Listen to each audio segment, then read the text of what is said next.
Hello everyone, আমি তোমাদের advocate Riya Saha আবার নিয়ে চলে এসেছি আর একটা নতুন টপিক যেটার সম্পর্কে আমরা আলোচনা করব।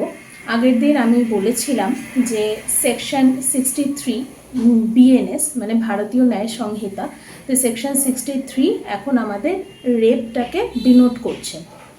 এর সাথে একটা নতুন সেকশন এসেছে যেটা অ্যাড অন হয়েছে, সেকশন 69। তো এই সেকশন 69-এ কী বলা হয়েছে? সেকশন 69-এ বলা হয়েছে sexual intercourse by employing deceitful meaning. মানে কি, যে কেউ কাউকে প্রতিশ্রুতি দিয়ে তার সাথে যদি সেক্সুয়াল ইন্টারকোর্স বা শারীরিক সম্বন্ধ করে তাহলে তার একটা শাস্তি এখানে বলা হয়েছে বিষয়, সেটাই আমি ইলাবোরেট করি।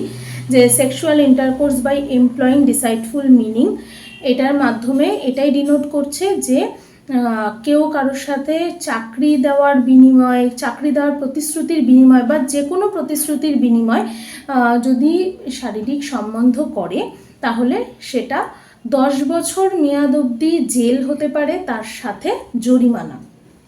তো এটা হতে পারে, এটা চাকরি দেওয়ার এসে বলা হচ্ছে বেসিক্যালি, কিন্তু এটা অন্যান্য ক্ষেত্রেও লাগু হতে পারে।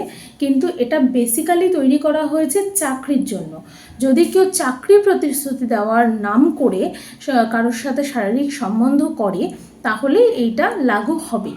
এটা আগে আইপিসিতে ছিল না, এটা আমাদের নতুন বিএনএস মানে ভারতীয় ন্যায় সংহিতাতে নতুন অ্যাড অন হয়েছে। তো এটা এতটাই। এরপরে আমি আরও অন্য বিষয়ে আলোচনা করব তোমাদের সাথে। তো তোমরা please like, share and subscribe করো। আমি এরকমভাবে আরও তোমাদের জানাতে থাকবো লিগাল আরও নিউজ, নানান রকমের কেস লজ আমি আরও তোমাদের সাথে শেয়ার করব। তো তোমরা আমার পাশে থেকো, লাইক, শেয়ার অ্যান্ড সাবস্ক্রাইব করো আমার চ্যানেলটাকে। ওকে, বাই বাই।